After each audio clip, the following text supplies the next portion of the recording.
We're back with Jenna Torres. The new album is Heaven and Hurt, and the song you just heard is called Tennessee Heat. You have a song on there also, Tell Me in Kisses. Where do you get the confidence, especially as a woman in this industry, to sing sensual songs like that? Um, it comes very naturally, like organically. I guess I do often find that I say things and do things in song that I might not do in person. Song is freedom to me. It's the place where I go to let it all hang out and let myself be seen in ways that perhaps I'm not able to easily expose, when I'm back down to earth. So in a lot of ways, so I open the door to a song and it takes me to a world where anything is possible. So I think that to be a fully empowered woman who speaks about her sensuality and desire openly is something I want and wish for myself and for all women, frankly, that we should all be in a place where we feel free to express ourselves honestly. But there's no better place to put it than a song. I find that true of the full range of emotion and my dreams, my thoughts, my desires.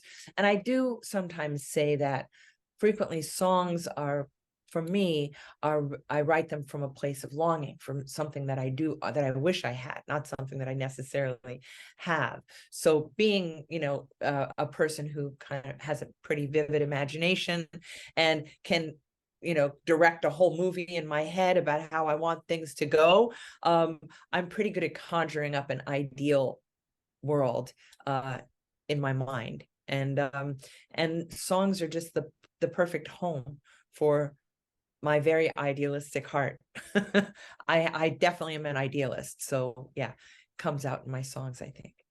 Yeah, in those ideals, are women able to make their needs clear the way that you do in those 2 songs? You're absolutely directing the movie in those songs. I am directing the movie. And, I recently heard somebody talking about how all of us are directing our movies, and if we had more of a sense that we're the writer, the director, the leading role, and that if we understood that we're actually largely writing the script, that we could rewrite the script and we could, write in a second act, a third act, as many acts as we want, and we could change the characters and do things, at will.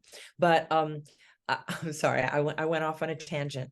I think being empowered in song is almost, for me, like it's me encouraging me to do it. Come on, Jen, go ahead, say what you want. Be the woman that is unafraid. Be the woman that is bold. Be the woman that is honest. And in the case of those 2 songs, be the woman that is utterly sensual and, outspoken about it. And I kind of feel like that's truth for me. So I'm telling the truth. That's all I'm doing, really. Yeah, and I appreciate that, a lot of the times when you get more, turn up the heat type of songs in country, you can get wink and a nod, euphemism type of thing, and you, did not go there. You No, told it like it is. yes, I kind of feel I'm not a wink and a nod person just by nature. And I think that I want there to be a kind of a level of maturity in my songs that doesn't have to rely on um, faking it or teasing, or, I just want to be direct.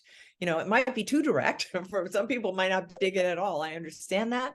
But I do want to be, I think being honest and direct, it's like a great opportunity. If I have song as a platform to have integrity, then that's what I'd like to do. I don't really feel like playing games. So yeah, and I think so much of the world seems to be predicated on game playing and some kind of charade and auditioning for to be accepted, whereas songwriting, it's not about that at all. It's really about like taking all those filters off, all that kind of interference that we run trying to get what we want through manipulation. And you can get rid of all of that, because there's nothing between that, this, I'm sorry, this song, yeah, you just take away all that stuff and you just give it straight, give it straight from the heart, the way it comes out. And it's a lot of fun to take those kind of chances. Well, I always have my guest choose a song to finish their interview. Oh, Um, okay. I give you a prompt, and the only rule is you cannot have had anything to do with creating the song. Okay. You can have covered it and all that stuff, but not your song for creation. Give me one that you think displays sensuality and agency well. Well, one of my very favorite songs, it's a bit of a sad song, but is I Can't Make You Love Me by Bonnie Raitt. It's a good one. Um, yeah, that is, and I believe that is true. You can't make somebody love you, but you can give them your truth, and either they're going to love it, want it, accept it, or not. And you got to give it anyway. I think that's how we kind of started some of this. I definitely feel like a lesson I learn over and over again is to go ahead and give, because uh, it's just worth a shot. And Uh-huh. I think in that song, she's giving it all she's got, and it may not be enough. And that's a hard lesson to learn, that all you've got may not be enough, but it's worth it to just go ahead and give it anyway. All right, come full circle. Jenna Torres, thanks so much for coming on the show. Thank you so much, Trevor. I really appreciate being here with you. Very cool. The new And good luck. album is Heaven and Her. Yeah.